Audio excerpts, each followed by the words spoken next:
Hello. तो आज हम लोग जानेंगे जो सीजीएल एग्जाम में के सिलेबस क्या क्या है, सिलेबस में क्या क्या पढ़ना है उसके बारे में हम जानेंगे। तो जो सीजीएल एग्जाम होते हैं उसमें कितने होते हैं, 3 पेपर का एग्जाम होता है। ठीक है, तो 3 पेपर का एग्जाम होता है जिसमें फर्स्ट में होता है भाषा ज्ञान होता है, जिसमें होता है हिंदी और इंग्लिश का एग्जाम दिया जाता है। ठीक है, तो उसमें क्या क्या है, हिंदी और इंग्लिश होता है एग्जाम।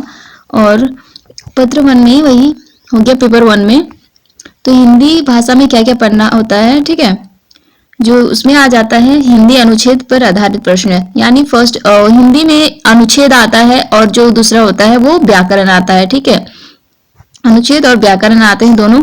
और अनुच्छेद मतलब अनसीन पेजेस जो होता है, जिसको हिंदी में गद्यांश बोलते हैं। ठीक है, उस तरह का क्वेश्चन आता है।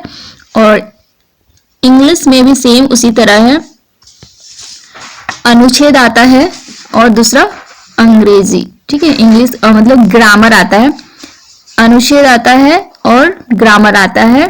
ठीक है, और पेपर 2 की बात करें तो पेपर 2 में जो होता है ना, वो लैंग्वेज पेपर होता है। लैंग्वेज पेपर होता है जिसमें लैंग्वेज पेपर में क्या क्या होता है, हिंदी होता है, इंग्लिश होता है, अंग्रेजी, उर्दू, संथाली, बंगला, मुंडारी, हो, खड़िया, कुड़ुक को उराव भी बोलते हैं। ठीक है, उराव लैंग्वेज है उसको। कुरमुली है, कोरठा है, नागपुरी है, पंचपरंगनिया है, उड़िया है। संस्कृत में से किसी एक भाषा की परीक्षा विकल्प के आधार पर, मतलब यहाँ पे जो भी दिया है ना उसमें से आप लोग को कोई एक लैंग्वेज पेपर ऑप्शन में दे रहता है तो चॉइस करना होता है। तो ये जितना है वो एक क्षेत्रीय भाषा है जो आप लोग लोकल एरिया में आप लोग का मतलब बात किया जाता है। ठीक है, या आपके फैमिली वाले लोग बात करते हैं, यह लोकल हो गया। तो ठीक है, ये पेपर 2 में ये चॉइस करना होता है। और पेपर 2 में क्या क्या पढ़ना होता है, देखिए ये जो पेपर 2 की बात की है तो उसमें आप लोग को मैं बताई लोकल लैंग्वेज है कि चॉइस करना होता है। ठीक है, तो जो हिंदी चॉइस करते हैं उन लोगों के लिए सिलेबस है, मैं उसके बारे में सिर्फ बताऊंगी। हिंदी ओके, हिंदी और इंग्लिश की बात बताऊंगी। तो हिंदी है जो पेपर 2 में लेते हैं उन लोग को पढ़ना है, उसमें हिंदी की उत्पत्ति पढ़ना है। ठीक है, हिंदी जो लैंग्वेज है वो हिंदी भाषा किस तरह से डेवलप्ड हुआ उसका पढ़ना है। फिर पुरानी हिंदी अवहट पढ़ना है, डिंगल पढ़ना है, भाषा के विभिन्न रूप, यानी भाषा जो है ना उसके विभिन्न रूप क्या क्या है, रचनात्मक भाषा, राष्ट्रीय भाषा, राजभाषा, संपर्क भाषा, संचार भाषा। तो देखिए यहाँ संचार भाषा में किस तरह से संचार किया जाता था उसके बारे में जानना है। संपर्क भाषा जिसमें मतलब जो हमारा भाषा है और संपर्क भाषा कौन कौन सा है उसके बारे में जाना है। ठीक है, और हमारे राष्ट्रीय भाषा क्या है, राजभाषा क्या है। तो आप सभी को पता होगा राजभाषा और राष्ट्रीय भाषा क्या है, हिंदी है। ठीक है, तो हमारा जो संपर्क भाषा है उसके बारे में भी थोड़ा जानना है इसमें, और रचनात्मक भाषा के बारे में भी जानना है। और इसमें आगे नेक्स्ट है हिंदी का शब्द भंडार। ठीक है, जो हिंदी है ना, हिंदी का जो शब्द है उसका जो भंडार है वो किस तरह से मतलब निकला है। ठीक है, तत्सम, तद्भव, देशज और विदेशज से। ठीक है, तो यहाँ पे मतलब कहना चाह रहा है कि जो शब्द है ना वो कहाँ से आते हैं, देश और विदेश से आया। जैसे देखिए यहाँ पे जो कुछ वर्ड है ना वो विदेश से आया। ठीक है, कुछ देश से, यानी हमारे ही देश में कुछ लैंग्वेज होते हैं जो हम लोग नॉर्मली यूज करते हैं। ठीक है, जैसे ढोलक बोलते हैं तो ये हमारा क्या है, देशज वर्ड हो गया। ठीक है, और ये जो विदेश में है, जो विदेश है जैसे मोबाइल हो गया। ठीक है, मोबाइल हो गया, एयरफोन हो गया, ये सब जो है ना वो क्या है कि विदेशज वर्ड है। ठीक है, शब्द है। तो उसके में पढ़ना है तत्सम और तद्भव। सभी को पता होगा तत्सम क्या होता है, एक संस्कृत। ठीक है, जो संस्कृत वर्ड में जो होते हैं उसको तत्सम बोलते हैं, तद्भव जो हिंदी में होता है। ठीक है, तो उसके बारे में जानना है कि यही जानना है कि जो हिंदी शब्द है ना वो कहाँ कहाँ से आया है, इसके बारे में पढ़ना है। ठीक है, और भाषा विज्ञान। तो ये जो भाषा विज्ञान है ना उसमें क्या क्या पढ़ना है, भाषा की परिभाषा पढ़ना है, उत्पत्ति, विकास, ध्वनि परिवर्तन और अर्थ परावर्तन, यानी इसमें ये भी पढ़ना है जो भाषा है ना उसके डेफिनेशन पढ़ने हैं और उसमें किस तरह से उत्पत्ति हुई भाषा उसके बारे में पढ़ना है। फिर और किस तरह से ध्वनि में मतलब चेंजेस आए उनके बारे में जाना है। ठीक है, पहले होता था जो वर्ड होते हैं ना उसको अभी जिस तरह से तोड़ ताड़ के डिफरेंट ही बनाया गया है। ठीक है, और इसमें ये भी पढ़ना है जो वर्ड है ना उसका मीनिंग में किस तरह से चेंजेस आए। ठीक है, पहले और आज के टाइम में उसके बारे में भी पढ़ना है। और आगे पढ़ना है साहित्य सिद्धांत। ठीक है, साहित्य सिद्धांत में पढ़ना है काव्य लक्षण, काव्य हेतु, काव्य प्रयोजन, शब्द शक्ति, रस, छंद और अलंकार पढ़ना है। और आगे पढ़ना है पश्चात्य साहित्य सिद्धांत। ठीक है, तो जो कुछ साहित्य लोग हैं जिन्होंने मतलब साहित्य को विकसित करने में उनका जो महत्व हाथ है, उन लोगों के बारे में भी पढ़ना है। जो इनमें से कुछ इंपॉर्टेंट क्वेश्चन पूछे जाएंगे। ठीक है, जैसे प्लेटो के बारे में पढ़ना है, वर्ड्सवर्थ के बारे में, मैथ्यू अर्नल्ड, I.A. रिचर्ड्स के बारे में, T.S. के बारे में, फिर इलियट के सिद्धांत में। ठीक है, तो इन जो सिद्धांत है ना उन लोग के बारे में पढ़ना है। ठीक है, तो इसके अंदर में क्या पढ़ना है, इनका जन्म क्या है, डेट ऑफ बर्थ क्या है, उनका जो डेथ है ना, उनका जो डेथ का डेट है वो पढ़ना है। फिर उन्होंने जो फेमस साहित्य के सिद्धांत पर उन्होंने जो लिखा था उन लोग के उसके बारे में कुछ जानकारी लेना है। ठीक है, उससे रिलेटेड क्वेश्चन पूछे जा सकते हैं। आगे है प्रयोजन मूलक हिंदी। ठीक है, इसके अंदर में पढ़ना है अवधारणा पढ़ना है, प्रासंगिक हिंदी भी पढ़ना है, प्रासंगिक प्रत्याचार भी पढ़ना है, संक्षेपण पढ़ना है, टिफन पढ़ना है, प्रारूपण प्रतिवेदन, ये सब पढ़ना है। ठीक है, आगे हम बात करते हैं पूरे साहित्य की बात करते हैं। तो साहित्य में क्या क्या पढ़ना है, काव्य, ठीक है, काव्य पुस्तक, काव्य गुंज, ठीक है, ये पढ़ना है। और निर्धारित कुछ कवि हैं उसके बारे में भी पढ़ना है, जैसे कि विद्यापति, और विद्यापति के बारे में पुनः पढ़ना है कि उनका जन्म कब हुआ, डेथ कब हुआ। ठीक है, उनके जो फर्स्ट जो कविता उसके बारे में बताना है, और उन्होंने जो कविता लिखते हैं वे किस भाषा में लिखे थे फर्स्ट में, उसके बारे में भी बताना है। ठीक है, और उनके जो कुछ फेमस कविता हैं उन सब के बारे में भी जान लेना है। तो इसमें जो कविता है किसके बारे में पढ़ना है, विद्यापति, कबीर, सूरदास, तुलसीदास, बिहारी, रसखान और भूषण के बारे में। ठीक है, आगे खा की बात करें तो काव्य विधि। ठीक है, काव्य विधि में भी पढ़ना है, जिसमें से कौन कौन पर्सन है, निर्धारित कुछ कवि है उसके बारे में ही पढ़ना है।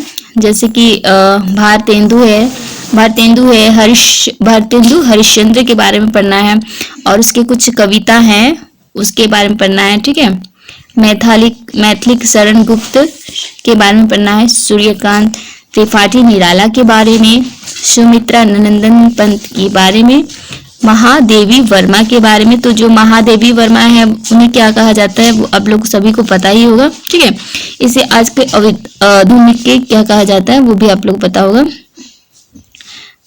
और जयशंकर प्रसाद के बारे में पढ़ना है। तो यहाँ पे आप लोग पता होगा जयशंकर प्रसाद के कुछ नाटक से आ रहे हैं, और कहानी भी पढ़ना है। ठीक है, नाटक है। और रामधारी सिंह दिनकर के बारे में पढ़ना है, आज्ञा के बारे में पढ़ना है। ठीक है, नागार्जुन के बारे में पढ़ना है, सर्वेश्वर दयाल सक्सेना के बारे में, और धूमिल के बारे में पढ़ना है। ठीक है, तो थर्ड में हम देखेंगे उपन्यास कुछ पढ़ने हैं इसमें। तो जो उपन्यास है वो तीन ही है, एक है गोदान। तो गोदान को किसने लिखा है, प्रेमचंद ने। ठीक है, उपन्यास जो है उसमें से तीन ही है, फर्स्ट में गोदान है जिसको प्रेमचंद ने लिखा है, और आप लोग सभी को पता होगा कि प्रेमचंद ने कभी भी पद्यांश नहीं लिखा है, सिर्फ उन्होंने पूरी लाइफ में सिर्फ गद्यांश का है, इसलिए इन्हें गद्यांश का पितामह भी कहते हैं प्रेमचंद को। ठीक है, तो प्रेमचंद के बारे में भी कुछ डिटेल्स आप लोग देख लीजिएगा। आगे बात करते हैं मैलांचल। मैला आंचल हो गया, मैला आंचल एक उपन्यास है और इसके बारे में पढ़ना है। ठीक है, तो इसको किसने लिखा था, फणीश्वर नाथ रेणु। ठीक है, तो इसके बारे में भी स्टोरी है। ठीक है, ये उपन्यास पढ़ लीजिएगा आप लोग। और ये जो फणीश्वर नाथ रेणु है इसके बारे में भी कुछ जानना है। ठीक है, और ग में पढ़ना है, देखिए रंग दरबारी भी एक राग दरबारी भी एक उपन्यास है, तो इसको भी पढ़ना है। और इसको किसने लिखा था, श्रीलाल शुक्ल ने लिखा था। ठीक है, और कुछ कहानियां हैं जिसमें है मधुआ है, ठाकुर का कुआं है, नीलम देश की राजकन्या है, परिंदे है, दिल्ली में एक मौत, ये भी कहानी पढ़ना है, वापसी पढ़ना है, अभिशप्त पढ़ना है, मिसपाल पढ़ना है। ठीक है, तो मधुआ है, देखिए मधुआ के कौन राइटर्स हैं, देखिए किसने लिखा था, जयशंकर प्रसाद ने। ठीक है, तो यहाँ पे जो जो कहानी है वो पढ़ लीजिएगा और ये भी देखिएगा कि इसमें किसने लिखा है ये कहानी, उसके बारे में भी जान लीजिएगा, ठीक है। और उसमें जो कैरेक्टर्स है ना, जो भी कहानी के अंदर जो जो मेन कैरेक्टर है उनके बारे में जान लीजिएगा, ठीक है। क्या करते हैं क्या नहीं, इन सब के बारे में डिटेल्स। और ये भी देख लीजिएगा कि जो कहानी है ना वो किस मतलब कि किस बेसिस पर लिखा गया, ठीक है। उसके किस बेसिस पर ये जो कहानी लिखा गया उसको भी ध्यान दीजिएगा, ठीक है। आगे बात करें तो पुस्तक तथा कथा वेदन, ठीक है। कुछ कथा है, पचों में बात करते हैं, ठीक है। कथा है और नाटक है, ठीक है। नाटक की बात करते हैं तो उसमें 3 ही नाटक हैं। भारत दुर्दशा, जिसको भारतेंदु हरिश्चंद्र ने लिखा था, ठीक है। और ध्रुव स्वामिनी है, जिसको जयशंकर प्रसाद ने लिखा है। और आधी अधूरी, जिसको मोहन राकेश ने, ठीक है। तो मोहन राकेश का मैंने कुछ सारांश है जो मैंने पहले अपलोड कर ली थी, और शॉर्ट में एक है सारांश, ठीक है। और उसके जो लॉन्ग पे है वो बहुत लॉन्ग है, तो मैंने सिर्फ 2 ही वीडियो अपलोड की हूँ, ठीक है। तो बाकी जो मैं नेक्स्ट टाइम कर दूंगी नेक्स्ट वीडियो में, ठीक है। और बात करते हैं हिंदी साहित्य का इतिहास। जो हिंदी साहित्य है ना उसके जो इतिहास है उसमें से कुछ पढ़ना है। किसका पढ़ना है? रामचंद्र शुक्ला का पढ़ना है, सर डॉक्टर नगेंद्र का पढ़ना है। तो ठीक है, आप लोग इसमें जो डॉक्टर नगेंद्र है ना उसका ज्यादा आप लोग पढ़ने की जरूरत नहीं है। अगर आप लोग रामचंद्र शुक्ला के पढ़ते हैं ना तो आपका कंप्लीट हो जाएगा, ठीक है। बस आप लोग रामचंद्र शुक्ला का ही जो हिंदी साहित्य का इतिहास है ना उसको पढ़ लीजिएगा तो हो जाएगा, क्योंकि जो रामचंद्र शुक्ला ने जो इतिहास लिखा था हिंदी साहित्य का इतिहास सेम उसी पे कुछ बेसिस है, मतलब उसी से रिलेटेड है, इसलिए आप लोग परवाला पढ़ लेंगे तो बाकी आपका हो जाएगा। और व्याकरण में आपको पढ़ना है संज्ञा, सर्वनाम, क्रिया, विशेषक, कारक, समास, मुहावरे, ठीक है। मुहावरे ये जो पढ़ना है आप लोग को पेपर 2 में, ठीक है। ये लैंग्वेज पेपर है जो मैं आप लोग को सिर्फ हिंदी जो लिए हैं पेपर 2 लैंग्वेज में, ठीक है, उन लोगों के लिए था। और बाकी जो लिए में है जैसे कि इंग्लिश, तो उन लोगों के लिए यहाँ पर दिया हुआ है क्या पढ़ना है, एरर रिकॉग्निशन पढ़ना है, फिलिंग द ब्लैंक्स आएगा ही, एक बार देख लीजिएगा, ठीक है। मैं इसलिए बोल रही हूँ क्योंकि देखिए पेपर 1 में जो हिंदी और इंग्लिश जो आने वाला है, ठीक है, तो ये जो दोनों है ना, अगर आप लोग हिंदी जो पेपर 2 में जो लिए हैं ना पेपर 2 में हिंदी, अगर आप लोग पेपर 2 में हिंदी पढ़ लेते हैं तो आप लोग को अलग से पेपर 1 के लिए पढ़ने की जरूरत नहीं होगी, क्योंकि आप लोग पेपर 2 ही पढ़ते हैं तो आप लोग का जो पेपर 1 सिलेबस है ना वो कंप्लीट हो जाएगा, ठीक है। तो देखिए मैं बात करती हूँ इंग्लिश की, तो इसमें क्या पढ़ना है, एरर रिकॉग्निशन पढ़ना है, फिलिंग द ब्लैंक्स देखना है एक बार, ठीक है, वोकैबुलरी देखना है, स्पेलिंग देखना है, ग्रामर में क्या पढ़ना है, adjective, noun, pronoun, verb, subject verb, agreement, interchangeability, ठीक है, of noun and verb, gerund, participle, infinitives, adverb tense, clause transformation, narration, voice preposition, ये सब पढ़ना है, ठीक है। ये सब बहुत ही इंपॉर्टेंट है, एग्जाम में इसी तरह के क्वेश्चन मेनली पूछे जाते हैं, तो सब आप लोग देख लीजिएगा, ठीक है, सब इंपॉर्टेंट है।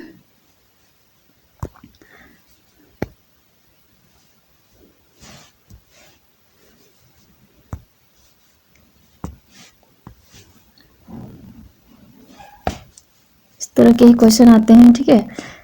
तो देखिए इसमें और क्या है, सेंटेंस स्ट्रक्चर पढ़ना है, साइनम्स स्ट्रक्चर में किस तरह से सेंटेंस करेक्ट है रॉन्ग है, तो इस तरह से क्वेश्चन आते हैं इंग्लिश में। साइनम्स आएंगे, एनाटम्स आएंगे, सेंटेंस कंप्लीशन आएंगे, एंटम्स आएंगे, फ्रेज आएंगे, ठीक है, कॉम्प्रिहेंसिव पैसेज इटीसी, ये सब तो आते ही कॉम्प्रिहेंसिव पैसेज, ठीक है। और लिटरेचर में पढ़ना है, नॉवेल्स कुछ पढ़ने हैं आप लोग को, ठीक है, इसमें दिया है। तो ये जो मैं आप लोग है ना वो पीडीएफ के जो लिंक है ना मैं अपलोड कर दूंगी, उसमें आप लोग क्लिक करने के बाद आप लोग सिलेबस देख सकते हैं, ठीक है। यहाँ पे नॉवेल्स पढ़ने हैं, ड्रामा पढ़ने हैं, पोएट्रीज पढ़ने हैं, शॉर्ट स्टोरीज पढ़ने हैं, ठीक है। नॉवेल में ओल्ड मैन एंड द सी, अर्थिस हेमोगेविस, बहुत सारे हैं, ठीक है। और कुछ शॉर्ट स्टोरीज पढ़ने हैं, ठीक है, easy. History of the English language, same वैसे देखिए पहले मैंने हिंदी की बात की तो उसकी जो हिस्ट्री उसके बारे में पढ़ना था ना, तो यहाँ पे पढ़ना है, तो किसके द्वारा लिखे गए पढ़ना है, हिस्ट्री ऑफ इंग्लिश लैंग्वेज में से AC बाउथ के बारे में पढ़ना है। Origin of the English language में जोसेफ विलिस के बारे में पढ़ना है, ठीक है, उसका जो है लिखे द्वारा है ना, उसके द्वारा, ठीक है। फोनेटिक्स पढ़ना है। A text book of English phonetics for Indian students, ठीक है, ये पढ़ना है। फिर बहुत सारा तो नहीं है, आप लोग जो पेपर 2 में इंग्लिश चॉइस करते हैं उन लोग के लिए है। और बाकी देखिए इसमें उर्दू है, उर्दू लैंग्वेज के लिए भी है, ठीक है। बहुत सारा है जो अलग अलग जो लैंग्वेज जो चॉइस करते हैं उनके लिए है, तो मैंने सिर्फ हिंदी और इंग्लिश की लिए स्पेशल कहा था, ठीक है। और हम बात करते हैं पेपर 3 में, पेपर 3, ठीक है, उसमें क्या क्या आने वाले हैं। पेपर 3 की बात करते हैं तो पेपर 3 में जो है ना वो क्या क्या आएगा, ठीक है। जो जीके है पेपर 3 में जीके आता है, ठीक है। तो जीके के अंडर में क्या क्या पढ़ना है आप लोग को, सामान्य अध्ययन, ठीक है, जीके इसमें सामान्य विज्ञान पढ़ना है, सामान्य गणित पढ़ना है, मानसिक क्षमता जांच पढ़ना है, ठीक है। झारखंड राज्य से संबंधित ज्ञान, तो देखिए इसमें जो इम्पोर्टेंट है, सबसे इम्पोर्टेंट है झारखंड, ठीक है। झारखंड का जीके पढ़ना इम्पोर्टेंट है क्योंकि जो ये एग्जाम है ना वो जेसे से रिलेटेड है, ठीक है। तो झारखंड का जो क्वेश्चन होगा ना जीके, वो सबसे ज्यादा मतलब 40 नंबर्स का क्वेश्चन होता है, ठीक है। 40 क्वेश्चन होते हैं, तो ये बहुत ही इंपॉर्टेंट है क्योंकि आप सभी को पता है कि जो 40 क्वेश्चन होते हैं, लेकिन उसमें जो मार्क्स होते हैं 3 मार्क्स होते हैं, ठीक है। इसलिए सबसे ज्यादा झारखंड जीके ज्यादा ध्यान दीजिएगा। और ये मानसिक क्षमता में जो रीजनिंग आ जाते हैं और कुछ मैथमेटिक्स है, ठीक है, कुछ जीके है, ठीक है, और साइंस से रिलेटेड कुछ क्वेश्चन पूछे जाएंगे, ठीक है। तो यहाँ पे उसी तरह से दिए हुए हैं क्या क्या पढ़ना है आप लोगों को, ठीक है।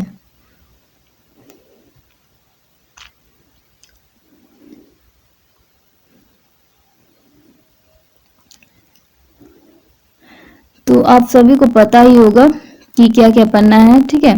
और बात करते हैं जो पेपर होने वाला है उसमें जो क्वेश्चन होगा ना, एक क्वेश्चन का कितने मार्क्स होते हैं, 3 मार्क्स होते हैं, ठीक है।